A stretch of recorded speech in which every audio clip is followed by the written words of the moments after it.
The spirit of Chipukashi or cheap Casio is strong in the Casio W218. This €19 Casio fulfills its purpose so well of being a cheap but quality product that it gets more wrist time than my €150 G-Shock.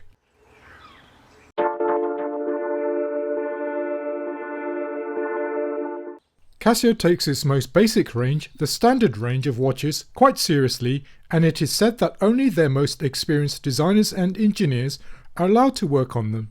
The common DNA running through their standard range of watches is that they have easy to use functions, not become outdated in a few years, not break easily. And also the price point must only be a few tens of dollars. Fans have nicknamed their standard range Chipukashi, meaning cheap Casio. And I picked up this W218 for under the equivalent of $20 meaning that it falls well into the Chipukashi category. I'm one of those people who like negative displays, and this is my G-Shock GWX 5600C. Of course, negative displays are less visible, but the tiny digits used on this watch makes it a strain to read. And the first reason the W218 is better than my G-Shock is that the larger digits used makes it easier to read. And here's a side-by-side comparison.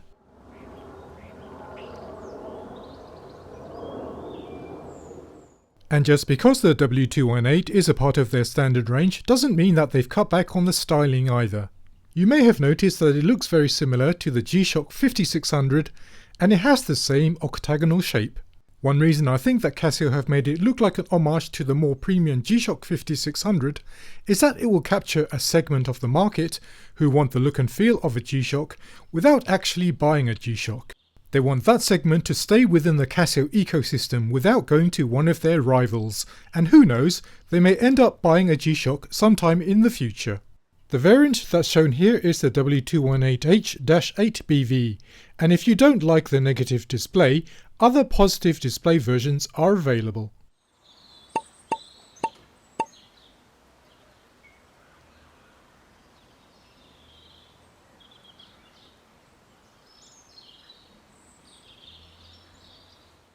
The second reason I think it's better than my G-Shock is to do with the size. It measures 44.4mm in length, 43.2mm in width, and is 10.8mm in depth. Even though it is a substantial watch, its case length being under 45mm means it wears smaller than its size suggests, and I don't get an overhang like I do with the G-Shock. And here are the wrist shots.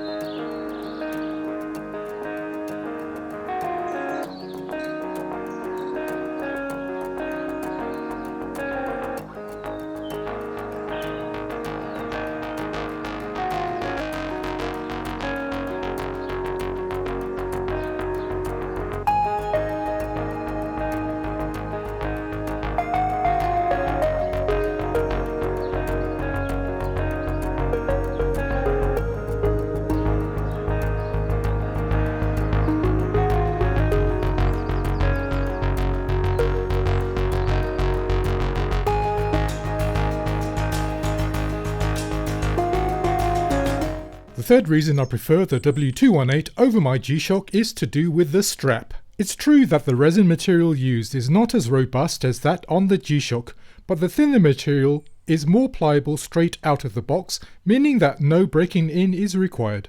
On the underside of the strap are these flaps, which help to keep the curvature around the wrist, and I prefer this design over those on the G-Shock, as you're still able to lie the watch flat.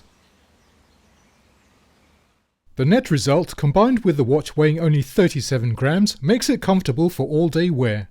Also, the ventilation on the straps ensures that the watch doesn't feel sweaty on the skin. A fourth reason I prefer the W218 are the buttons. They are large enough to press without any obtrusion, and there's only 3 of them for simplicity of operation, which is in line with the ethos of the standard range. In a stark contrast, the buttons on the G-Shock are harder to press due to them being recessed. This was done to prevent any accidental presses, but the net results means that any interaction that you have with the watch becomes a chore and you want to use it less often. Over on the back of the W218 is a steel backplate held on by 4 screws. This is embossed with the model number of the watch as well as the module number that's inside the case, which is 3224. Casio has given the watch a 50-meter water resistance rating, which they say is good enough for swimming with. The crystal over the LCD display is made of resin and lies flush with the surface of the watch. As it is not recessed, I imagine that it will accumulate scratches over time. However, turning a negative into a positive, I would say that even deep scratches can be buffed out, as I have shown in this video.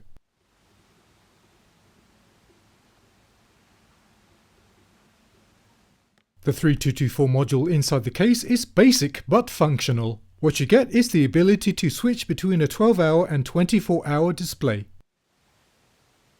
a single daily alarm and hourly time signal, and a stopwatch that only counts up to 60 minutes, but it does feature split time to record first and second place. The next press is for setting up the watch, but you'll have to adjust the calendar once every 4 years, as February doesn't record leap years. Battery life is 7 years, and it uses a single CR2016 cell. And here's a shot of the backlight, which is provided by a single amber-coloured LED at the left of the screen. There is no afterglow duration, so you'll have to keep the button pressed down. The W218 is one of Casio's cheapest watches in Casio's current range, and yet despite that, it's clear that Casio has placed as much care and attention upon it as it has on their high-end models. I'm not a fan of the term a beta watch because it implies something throwaway or disposable, because there is plenty to love about the W218. So in that respect, perhaps we should adopt the term Chipukashi more often when referring to these watches.